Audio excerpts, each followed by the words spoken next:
Bismillahirrahmanirrahim. Assalamualaikum warahmatullahi wabarakatuh.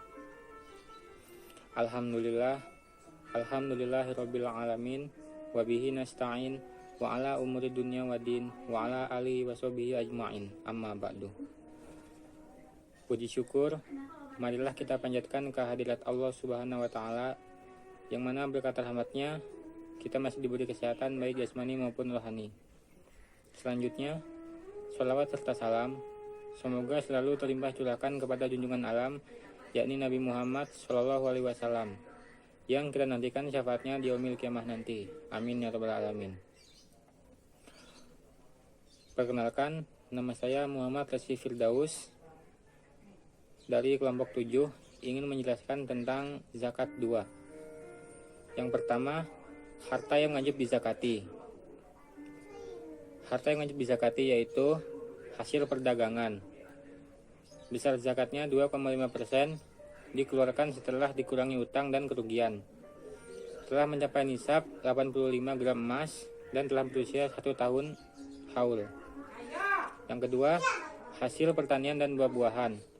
Besar zakatnya 10% bila diairi dengan air hujan atau air sungai. Lalu besarnya 5% bila diairi dengan air yang menggunakan biaya, contohnya pompa air dan sebagainya. Nisab zakat pertanian dan buah-buahan adalah 5 was atau setara dengan 653 kg. Selanjutnya, hewan ternak. Hewan ternak yang pertama itu zakat unta. Zakatnya 5-9 ekor unta, zakatnya 1 ekor kambing. 10-14 ekor unta, zakatnya 2 ekor kambing. 15-19 ekor unta, zakatnya 3 ekor kambing, dan seterusnya. Selanjutnya, zakat untuk hewan ternak sapi, yaitu 30-39 ekor sapi atau kerbau, zakatnya 1 ekor sapi, jantan atau betina, usia 1 tahun. 40-59 ekor sapi, zakatnya 2 ekor anak sapi betina, usia 2 tahun. 60-69 ekor sapi, zakatnya 2 ekor anak sapi jantan. 70-79 ekor sapi, zakatnya 2 ekor anak sapi betina, usia 2 tahun ditambah 1 ekor anak sapi jantan 1 tahun. Selanjutnya, zakat untuk hewan ternak kambing. 1-120 ekor kambing, zakatnya 1 ekor kambing. 121-200 ekor kambing, zakatnya 2 ekor kambing. 201-300 ekor kambing, zakatnya 3 ekor kambing, dan seterusnya. Selanjutnya, rikas, barang temuan. Setiap penemuan harta di dalam tanah yang belum diketahui pemiliknya, maka wajib dizakati sebesar 20%. Selanjutnya, hasil profesi. Seorang pegawai dengan penghasilan minimal setara 522 kg beras wajib mengeluarkan zakat sebesar 2,5%. Selanjutnya, investasi. Zakat investasi dikeluarkan pada saat menghasilkan, sedangkan modal tidak dikenai zakat. Besar zakat yang dikeluarkan 5% untuk penghasilan kotor dan 10% untuk penghasilan bersih. Selanjutnya, tabungan. Setiap tabungan yang mencapai 1 tahun dan nilainya setara 85 gram emas wajib mengeluarkan zakat sebesar 2,5%. Selanjutnya, emas atau perak.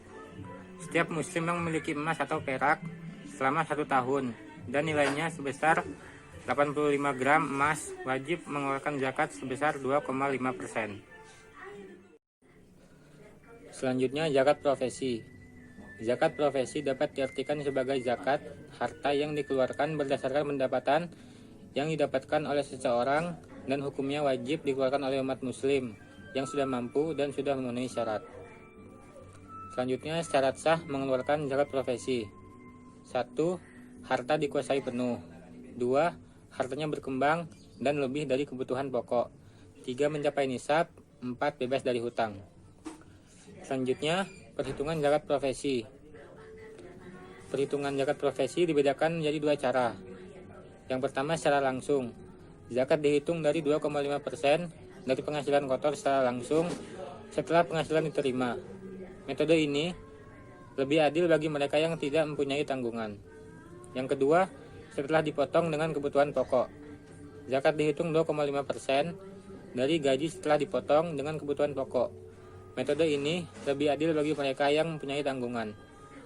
Selanjutnya, hikmah dari fungsi zakat profesi. 1. Menolong atau membantu kaum duafa. 2. Memberantas penyakit iri hati dan dengki. 3. Dapat mensucikan diri dari dosa. 4. Menjadi murah hati dan menjunjung rasa kemanusiaan. 5. Menjadi keseimbangan dalam distribusi harta dan tanggung jawab individu. 6. Merupakan perwujudan solidaritas sosial dan pembuktian persaudaraan Islam. 7. Mewujudkan tatanan masyarakat yang sejahtera, rukun dan damai. 8. Agar mendekatkan diri pada Allah Subhanahu wa taala. Materi Wulandari MPM 251040177 dari kelompok 7 ingin menjelaskan tentang perhitungan zakat profesi dan hikmahnya. Yang kedua, mustahik. Yang pertama, secara langsung zakat dihitung 2,5% dari hasil kotor. Contohnya, seseorang masih lajang dan penghasilan 3 juta tiap bulan, maka wajib zakat 2,5 dikali 3 juta sama dengan 75.000 per bulan. Apabila ia ingin zakat setiap 1 tahun 1 kali juga bisa.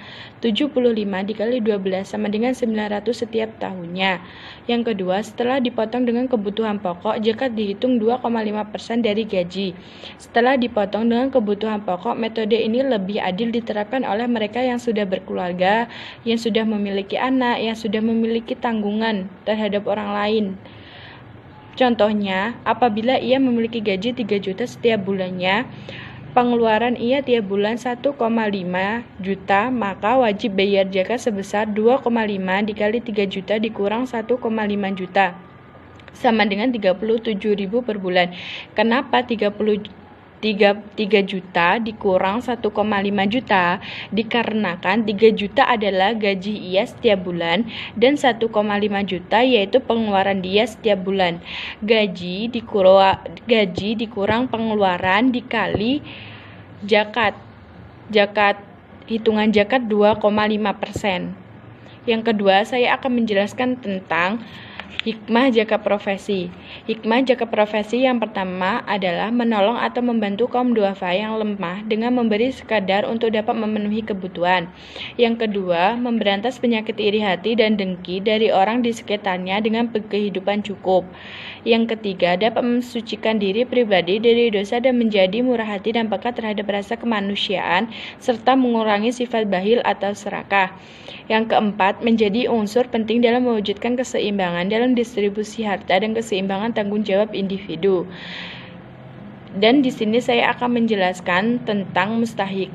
Apa yang dinamakan mustahik? Mustahik adalah orang-orang yang berhak menerima zakat.